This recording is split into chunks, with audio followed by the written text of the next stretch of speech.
Yeah, in today's class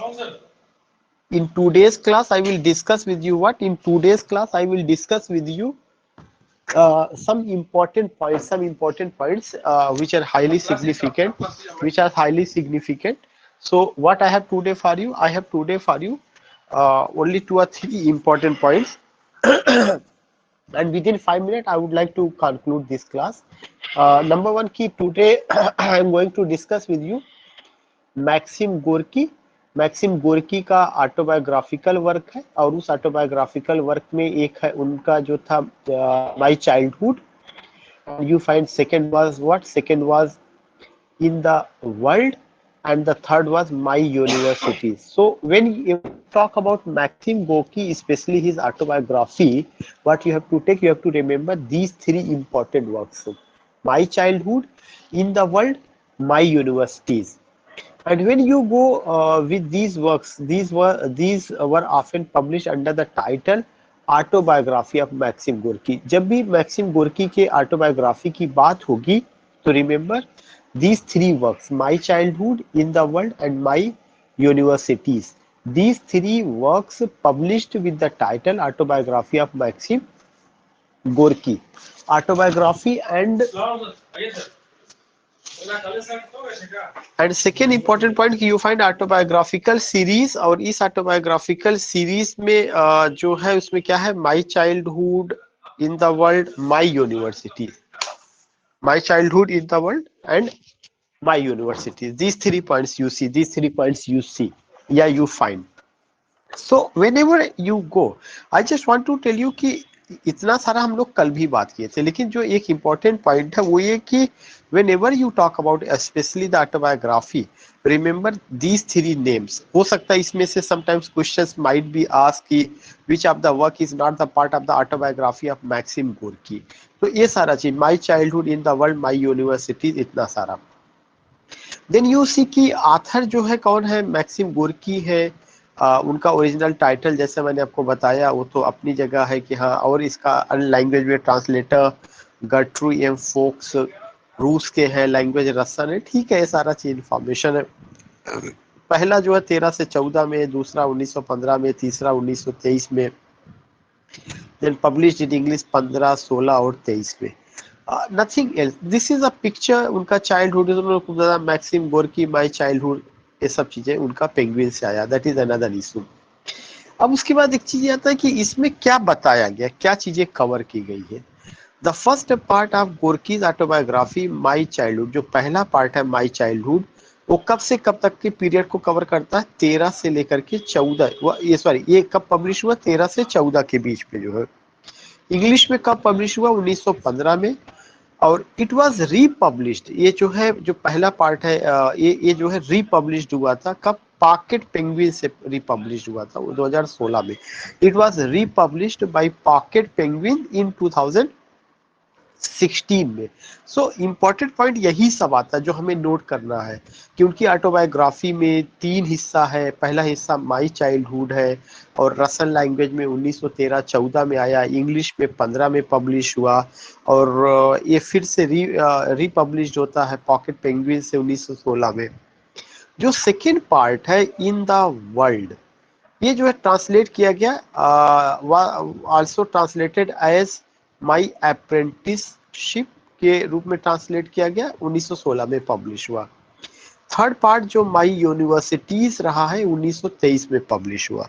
so you see what you see here, these 3 significant या these 3 important points: my childhood, in the world, my universities.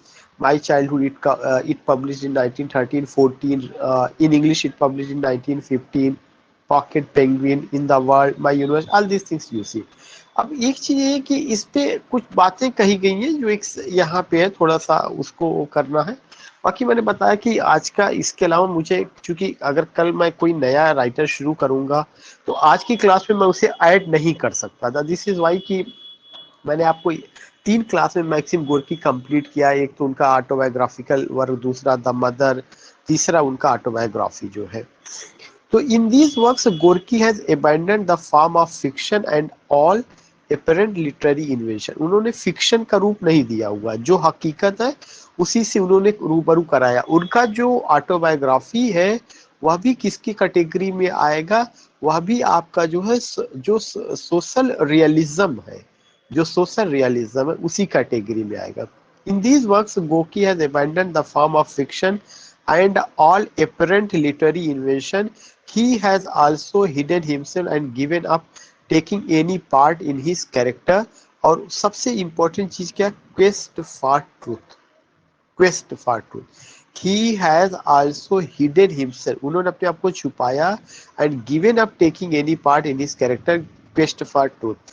He is a realist, मैंने पहले ही बताया था कि उनका क्या है, सोशल रियलिज्म, वो रियलिस्ट है। उनका जितना भी वर्क होगा, चाहे वो जो है मदर, सॉरी, चाहे मदर रहा हो, चाहे उनका ऑटोबायोग्राफिकल वर्क रहा हो, सब में रियलिज्म रहा है। He is a realist, a great realist, finally free from all the scales of romance. ये लाइन आपको ध्यान में रखना पड़ेगा। He is a realist, a great realist, finally free from all the scales of romance. Work में आपको एक चीज है जो नहीं नजर आएगी, वह चीज क्या नहीं नजर आएगी, रोमांस नहीं नजर आएगा, ये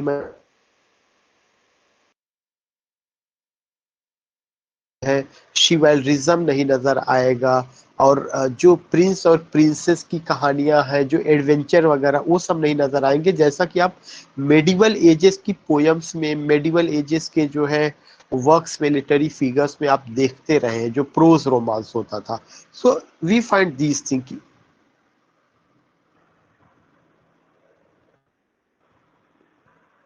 तो ये सारी चीजें आती है। तो when you go with these works, especially when you go with these works, की उनके वर्क में क्या क्या, what do you not find, you don't find romance, you don't find dogma, you don't find tendency and free from all these thing, but what do you find, you find only one thing, and what is that, he was a realist। आगे है, he has finally become an objective writer. ये मैं explain करना चाहूंगा, objective writer, who is an objective writer, या sometimes you find that कि objectivity इनके work में क्या नजर आता, ऑब्जेक्टिविटी नजर आती है। इनके वर्क में क्या नजर आता है, इनके वर्क में जो है फॉर्मल पोजीशन है या फॉर्मेलिटी नजर आती है।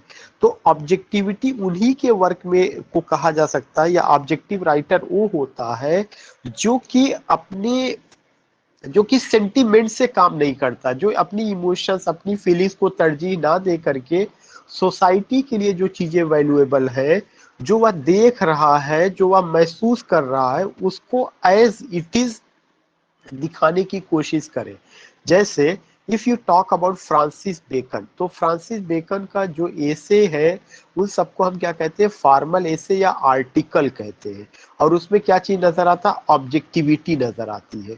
दूसरी तरफ if you talk about Charles lamb, तो चार्ल्स लैम्ब का एसे इनफॉर्मल है, उसमें क्या नजर आता है, सब्जेक्टिविटी नजर आती है। तो in this way you can understand it very well कि ऑब्जेक्टिव राइटर वो होगा जो न्यूट्रल होगा, इम्पार्शियल होगा, and he doesn't give value to his own sentiments, his own emotions, his own feelings, but for him what is important, what he observes, what he sees, what he finds, जो कुछ भी वह देख रहा है अपने सामने होते हुए, उन घटनाओं को महत्व देता है, ना कि उन घटनाओं के बारे में अपनी ओपिनियन को महत्व देता है। दो चीजें हैं, घटना इज इंपॉर्टेंट या घटना से संबंधित आपकी राय इंपॉर्टेंट है, तो वह घटना को महत्व देता है, यह ऑब्जेक्टिविटी की खासियत होती है।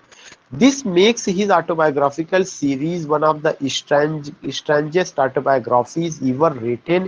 It is about everyone except himself. His person is only the pretext around which together a wonderful gallery of portraits. Gorky's most salient feature in these books is his wonderful visual convincing, convincingness.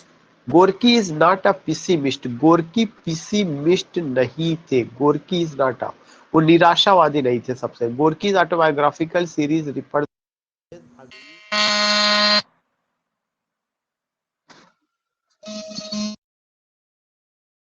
की गोरकी autobiographical series represents the world as ugly but not unreal. जो भी उनका autobiographical work है उसमें दुनिया को उन्होंने क्या किया है, ये प्रेजेंटेड द बैड एस्पेक्ट या डार्क साइड ऑफ लाइफ, लेकिन वो इतना अनरिलीव्ड नहीं है कि उससे छुटकारा ना पाया जा सके। He has some expectation, some hope, और वो पिसिमिस्ट नहीं रहे, ना कि उनकी जैसा रॉबर्ट ब्राउनिंग की तरह ऑप्टिमिस्ट भी नहीं रहे, बट ही हैज समथिंग।